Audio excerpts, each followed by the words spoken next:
You know, at our age, you start to appreciate silence.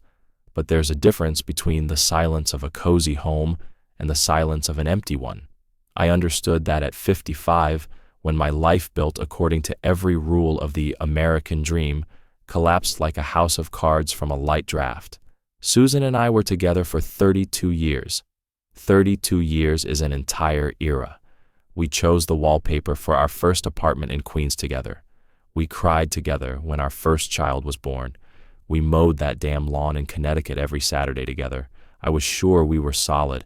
I'm an engineer. I trust structures I've tested myself. I provided everything for her. She had the best insurance, a new car every 5 years, and a kitchen any chef would envy. I thought that was love. It turned out I was just building her a very comfortable prison. It all started with her hobby. Susan had always loved drawing, and when the kids left for college, she signed up for a local art studio. That's where she met Thomas. You know, the type corduroy jacket, permanently messy hair, and that look like he sees not a housewife, but the heroine of a novel. At first, I laughed it off. Let her have some fun, I thought, checking the electricity bills. But then I noticed Susan stopped asking how my day went. She stared out the window, and her gaze was somewhere far beyond our white picket fence. On her 55th birthday, I booked a table at the best steakhouse in town. I waited for her there for an hour. She arrived, but not in the dress I had bought her. She sat across from me and said quietly, but firmly, "Bob, I'm leaving." Thomas invited me to join him on a tour of small galleries across Europe. He says my sketches are a cry from the soul, and in all these years, you never once asked what I was drawing in my notebook.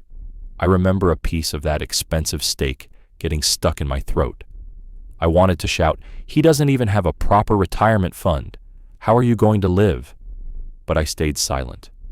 That evening, she took the suitcase she had packed in advance and left. For the first 6 months, I lived like a robot. Wake up, bitter coffee, work, come back to a house that smelled only of dust and my loneliness. I was angry at her. Oh, how angry I was. I thought she was a traitor who had lost her mind late in life.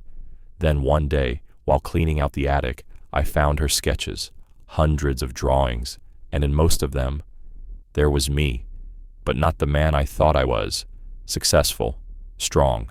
In the drawings, I was always shown from behind, staring at a monitor or a newspaper. She had been drawing my loneliness next to her.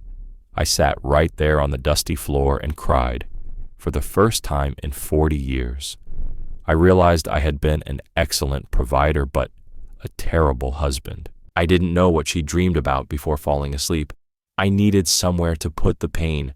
I pulled out an old laptop and started writing. At first, they were letters to her that I never sent. Then those letters began to turn into chapters.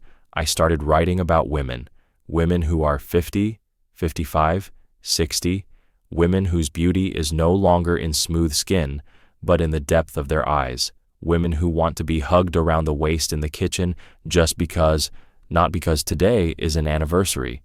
I titled my first book, Invisible Suburban Women. I wrote about how we, men, turn our wives into part of the interior, like a comfortable couch. We appreciate it when it's clean, but we never ask how it's doing. The book took off. It turned out there were thousands of Bobs and Susans across America. I started getting invited to libraries and book clubs, and there, surrounded by women in elegant glasses and silver hair, I began learning all over again, learning how to listen.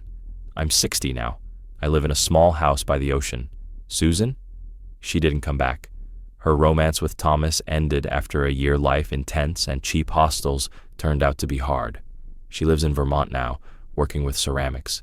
We talk sometimes, and now we really talk. But you know what's the most surprising part? 6 months ago, at the presentation of my third book, I met Helen. She came up for a signature and said, "Mr. Miller, thank you for reminding my husband that I still existed. It's just a shame he realized it too late, and we're already divorced." We went for coffee, and for the first time in my life, I didn't talk about my career achievements. I listened as she talked about how she loves the smell of rain and dreams of learning how to drive a boat. I was left alone at 55 so that at 60, I could finally understand what it means to be together. Life is a strange thing. Sometimes you have to lose everything you built out of concrete to finally build something out of words and feelings.